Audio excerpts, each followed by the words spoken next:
ඉතින් අපි අද කතා කරන්න යන්නේ තවත් අලුත් වාස්තු විද්‍යාත්මක කාරණයක් ගැන. අපි දැන් කතා කරමු නිවසේ ඊශාන දිශාව කොහොමද අපි ඊශාන දිශාව සැලසුම් කරගන්නේ කියලා. වර්තමානයේ වන විට බොහෝ වෙලාවට මැද මිදුලක් නිර්මාණය කරගන්න, ඒ වගේම බුදු පිළිමයක් තියලා ආගමික ස්ථානයක් සකස් කරගන්න, මේ වගේ කාරණා වලට නිවසක් ඇතුලේ ගොඩක් වෙලාවට අවස්ථාව ලබා ගන්න අපි උත්සාහ කරනවා. ඉතින් මේ වගේ අපි හිතමු බුදු පිළිමයක් තියලා කෝට්ටාඩයක් වගේ හදලා හොඳ ආලෝකයක් වාතාශ්‍රයක් ලැබෙන තැන ස්පේස් එකක් නිවස ඇතුලේ නිර්මාණය කර ගන්නවා නම් ඒ සඳහා ඔබට මම කතා කරන්න අද බලාපොරොත්තු වෙන දිශාව තමයි වැදගත්ම දිශාව ඊශාන දිශාව. නිවසක ඊශාන දිශාව සෑම වෙලාවෙම තියෙන්න ඕන පිරිසුදුව තිබීම අත්‍යවශ්‍යයි. නිවසේ පිරිසුදුකමේ විශේෂයෙන්ම පිරිසුදුව තබා ගත යුතු ස්ථානයක් විදියට ඊශාන දිශාව සලකන්න පුළුවන්.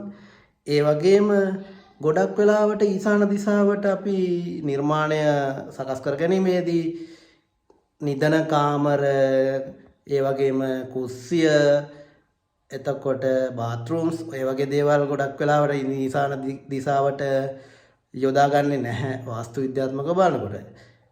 ඒ සඳහා සුදුසුම දේ තමයි බුදු පිළිමයක්, කෝට්ටාඩයක්, ලිවිං ඩයිනින් ඒරියා එකේ ස්පේස් එකක් විදියට මේ ටික පාවිච්චි කරගන්න පුළුවන්. ඒ වගේම පිරිසුදුව තබා ගන්න ඕන. ඔබ බුදු පිළිමය, ඔබේ බුදු පිළිමයක් තියලා අපි හිතමු අවකාශයක් නිර්මාණය කරගත්තා. මේක දැන් ලිවිං ඩයිනින් ඒරියා වලට හොඳට view එකක් තියෙන විදියට හදාගත්තාම ගෙදරටත් හොඳ ස්පේස් එකක් පේනවා. ඒ වගේම අලංකාරයකුත් තියෙනවා. ආගමික කටයුතු වලටත් ඉතා වැදගත් ස්ථානයක්. ඒ වගේම ඊශාන දිශාව මම දැන් පෙර සාකච්ඡා කර විදියට පිරිසුදුව තැබීම අත්‍යවශ්‍යයි කියනවනේ. ඉතින් ඔබ බුදු පිළිමයක් තියලා ඒ වගේ ස්ථානයක් සකස් කරගත්තාම ඔබ ඒක සිතාමතා පිරිසුදු කළ යුතු නැහැ. ඒක ඉබේම අපි එම ස්ථානයේ නිවසේ පිරිසුදුව පවතිනවා.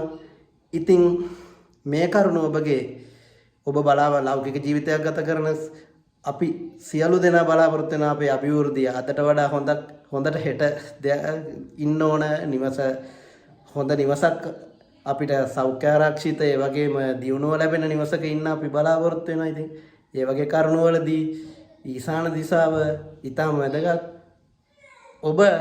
මම මේ සාකච්ඡා කළ පරිදි ඊශාන දිශාවට ඔබගේ ගෙදර ආගමික කටයුතු සඳහා යොදා ගන්න. ඒ වගේම මම අර කිව්වා වගේ ස්පේස් එකක් නිර්මාණය කර ගන්න සැලකිලිමත් වෙන්න.